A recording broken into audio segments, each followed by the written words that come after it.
Réveillez-moi, s'il vous plaît, réveillez-moi. Dites-moi un truc, je sais plus qui je suis, qui êtes-vous, qui on est, je sais plus. Qu'est-ce qui se passe? On assiste à quoi?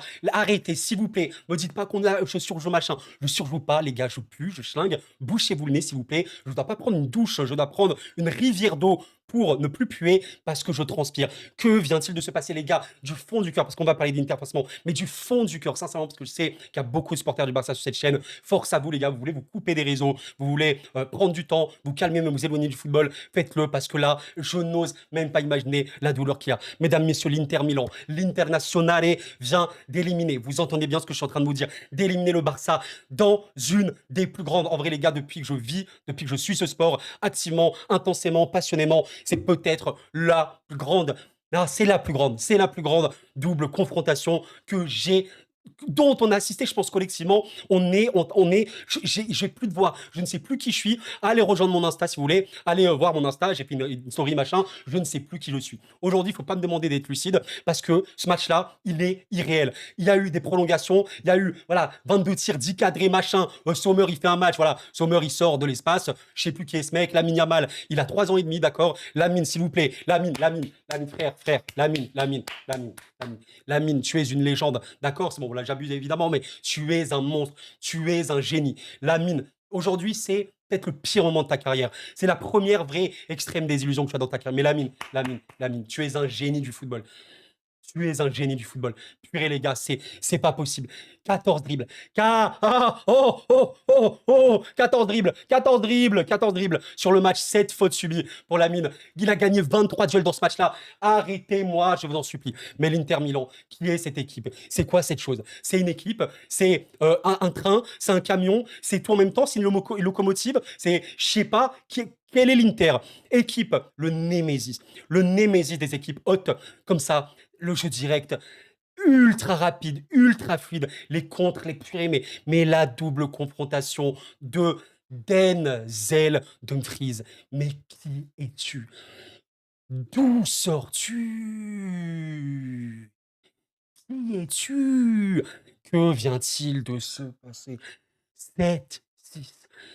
7-6 entre l'Inter et le Barça. 3-3 au match aller, 3-3 au match retour. Le Barça qui perdait 2-0. Les gars, je suis en train de penser à mon PSG. S'il vous plaît, Paris, qualifiez-vous, mais faites pas des scénarios comme ça, s'il vous plaît. Le Barça perdait 2-0. Il perdait 2-0. 5-3 au cumulé. Eric et Olmo avec un doublé de passe d'Ed Martin, qui on sait peut être bon offensivement, même il est éclaté défensivement. C'est surtout ça. 2-0. À l'heure de jeu, il y a 2-2. Rafinha, toujours lui, il met un but à la 88e. Il y a 3-2, mais tu dis c'est bon. Tu sais, c'est l'année où tu...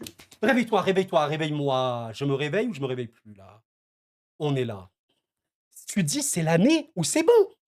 Le Barça, et les remontadas tout le temps, et les machins, et on roule sur tout le monde, et la mine, bah tu dis c'est bon, c'est leur année. Ils vont gagner, c'est leur année. Il y a 88e. Je dis à mon collègue, arrête, jamais l'Inter revient, c'est pas possible. Mais les frères, les sœurs, tout le monde, qui a marqué? Pardon? Francesco Acerbi, 37 ans, défenseur, a marqué un but à la 93e minute pour mettre les prolongations. Je suis dans un état tertiaire. Depuis que je suis sur cette chaîne, c'est le match le plus irréel auquel on a assisté, je pense. Les gars, il y a eu des scénarios dégénérés. Vous vous souvenez le triplé de Lucas contre l'Ajax? Vous vous souvenez un peu le City Tottenham 5-3 ou je sais pas quoi? Vous vous souvenez un peu de ces matchs-là de dégénérés? Il y a eu des matchs de fou. À ce niveau, dans ce degré, demi-finale, avec des défenses abstraites. Purée, les gars, je suis en état de choc. Le Barça est éliminé. Je les voyais, en fait, même si vous avez écouté mes vidéos, vous saurez un petit peu ce qu'on a pu dire sur cette chaîne notamment. L'Inter est l'équipe la mieux designée pour éliminer ce genre d'équipe.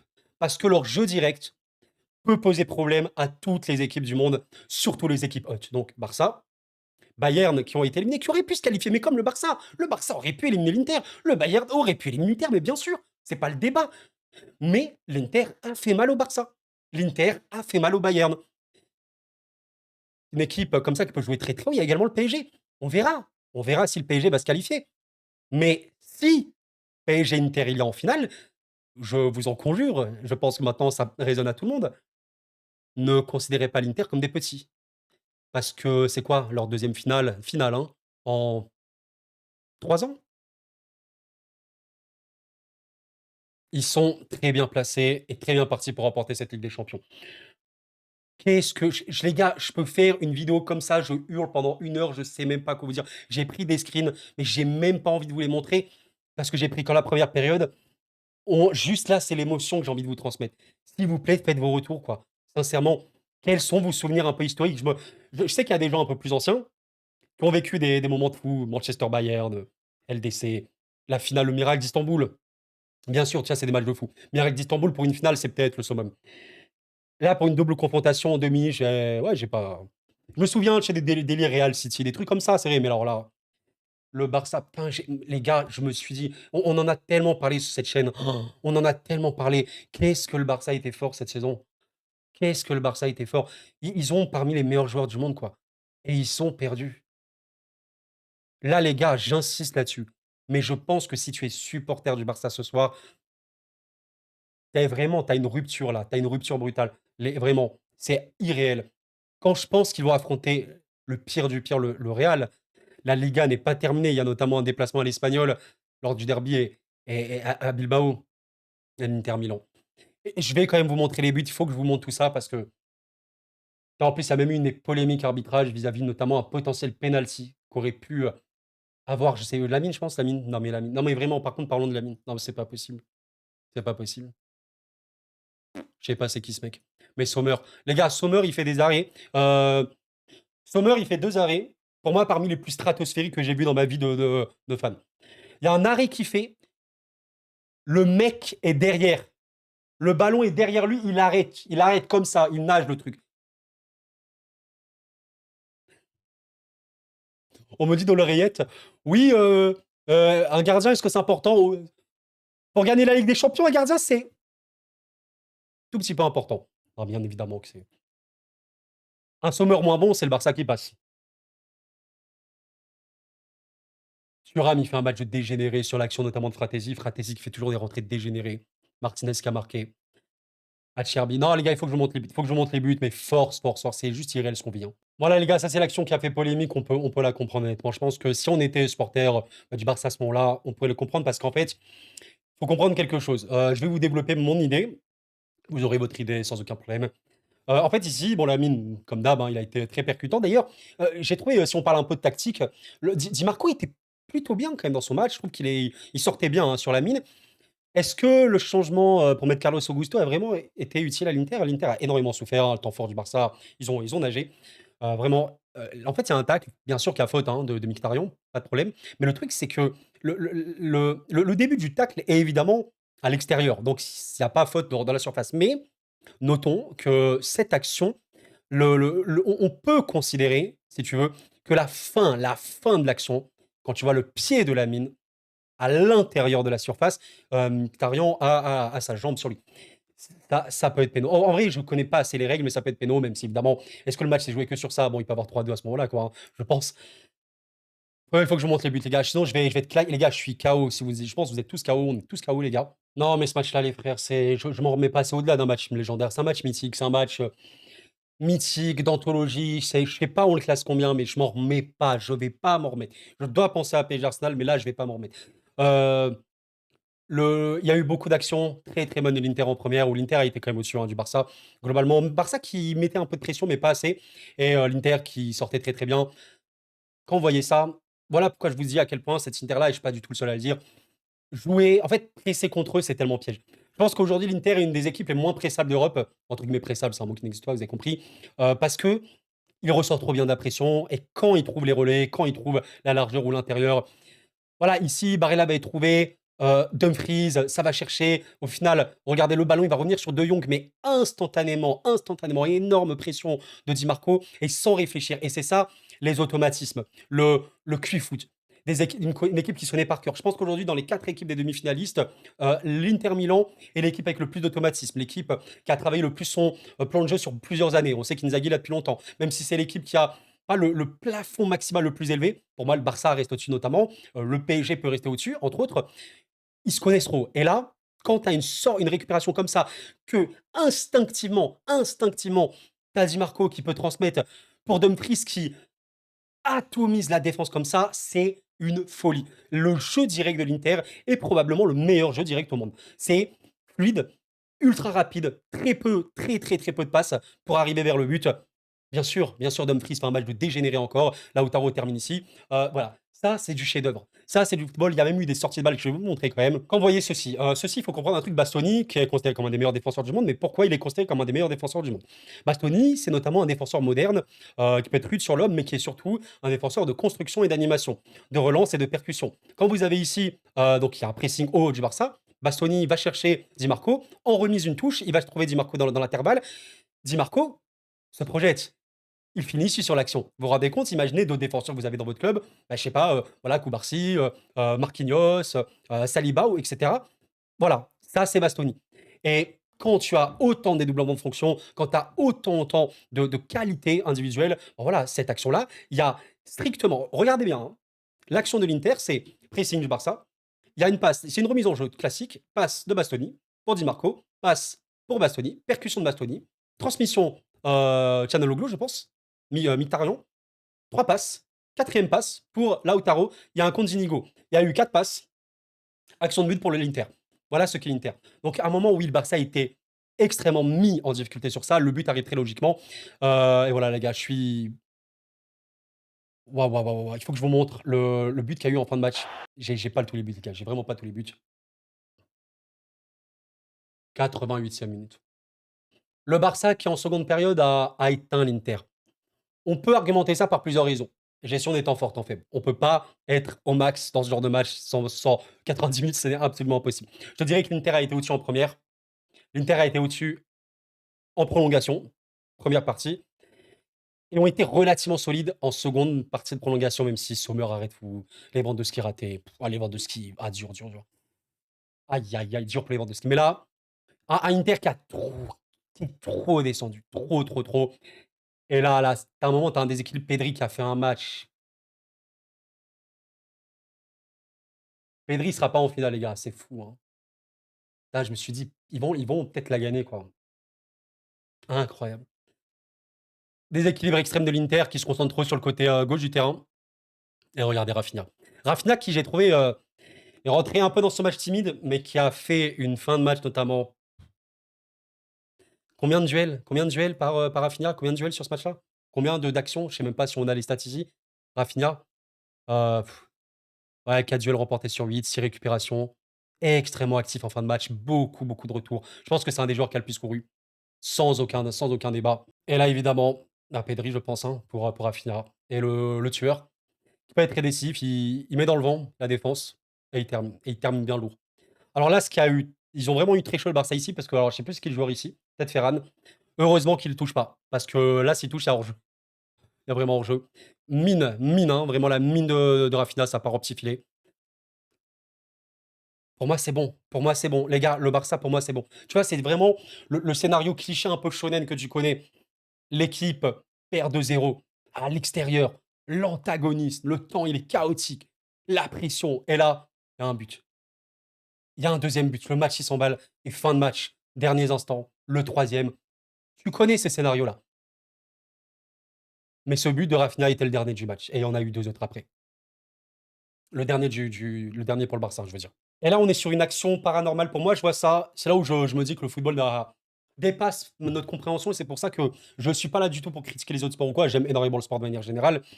Mais franchement, dites-moi, peut-être je suis inculte. Je suis inculte, hein, c'est très possible. Je ne connais pas. Mais si vous êtes, vous qui m'écoutez, voilà, qu'importe, hein, vous êtes passionné de sport, vous regardez beaucoup de sport, etc. N'hésitez pas à développer. Quel sport est plus imprévisible que le football dans ses scénarios, dans son intensité, dans ses physionomies de jeu ou quoi? Quel sport peut procurer ce genre de sensation? Parce qu'en vrai, on peut rechercher ce genre de choses et je pense qu'il y a des sports, bien sûr, qui sont assez fous, mouvementés, Personnellement, j'ai déjà vu notamment des matchs de tennis, un sport individuel qui sont n'importe quoi. Je me rappelle notamment de Nadal qui va remporter l'Open d'Australie, il me semble, hein, face à, Medvedev peut-être, où il perd des 2-7-0, tu vois un peu l'idée? C'est vrai, il y a déjà ce genre de truc, mais dans le foot, qui est un sport collectif, il y a l'action de l'Inter où là, ils poussent comme des malades. C'est terminé, là, le Barça et ça a peut-être été l'erreur, mais c'est il y a même pas une question d'erreur ou quoi, c'est naturel. Le Barça, tu mets le 3-2, bah, bien sûr que tu dois bétonner. Oui, bien sûr, les gars, le Barça n'est pas une équipe défensive. Oui, le Barça n'est pas une équipe qui sait défendre bas. Bien sûr, c'est pas bon pour eux, mais c'est aussi humain. Tu mets 3-2, il était à la 90e minute. Bien sûr que tu veux reculer et défendre, même si c'est pas le jeu du Barça. Et là, toujours ce jeu ultra direct. Marcus Thuram qui a fait des dégâts. Oh, absolument, absolument terrible, terrible au Barça en fin de match. Thuram, en vérité, qui est en club, hein, évidemment, en sélection, on le voit pas du tout la même, parce que Deschamps ne l'utilise pas du tout comme il faut, vous le savez très bien. Mais en attaquant de soutien pur, Thuram est peut-être le meilleur hein, pour Lautaro Martinez notamment. Et il a même été pour Taremi qui a permis le but de Fratessi. Euh, Extrêmement intenable, tellement, tellement juste techniquement quand il le peut. Et il a fait des dégâts, encore une fois. Lequel? Ah, bah Dumfries, lol, MDR, bien sûr. Le long ballon, il est passé. Dumfries, la passe de Thuram, elle est bonne. Là, Dumfries, tu trouves le pied à la dernière seconde et là, tu peux totalement fumer la défense du Barça qui, on le sait, bien sûr. Là, peut-être que ouais, Baldé Koundé ont manqué. Mais même avec Baldé Koundé, tu peux être pris de revers par cette attaque-là qui est très, très directe. Mais Martin, c'est le meilleur et le pire dans ce match-là, tu vois. Martin, c'est offensivement, ça, c'est vraiment l'idée que je partage. Il reste très intéressant. C'est un joueur qui est ancré, vraiment bonne course, bonne passe, il n'y a pas de problème là-dessus. Défensivement, c'est une passoire. C'est une passoire, c'est pas possible. Là, je sais même pas si c'est lui sur cette action, mais globalement, le ballon est récupéré un petit peu, mais Dumfries se bat, quoi, il se bat. Et Acerbi, je suis chaud. Là, vraiment, les gars, j'ai hurlé comme j'ai rarement hurlé. J'étais choqué dans le sens le choc. Tu vois, le choc.